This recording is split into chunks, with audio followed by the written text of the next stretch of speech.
વિજયભાઈ, આપણે as a host તમને announce તો કરી દીધા, પરંતુ આપણે પહેલા ગેસ્ટમાં બોલાવીશું કોને? હું છે ને હનુમાનજીને બહુ માનું છું, તો હું એવું વિચારું છું કે પહેલા જે માણસ આવે ને, જે એઝ અ ગેસ્ટ આવે, એ કોઈક એવા વ્યક્તિ આવે કે જે હનુમાનજીની ભક્તિમાં ડૂબેલા હોય.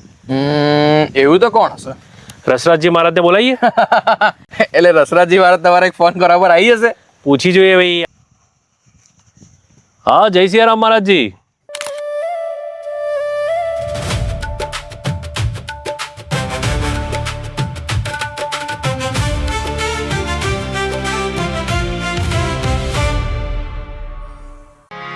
जय सिया राम, जय सिया राम, जय सिया राम, जय सिया राम, जय सिया राम, जय सिया राम, जय सिया राम, जय सिया राम.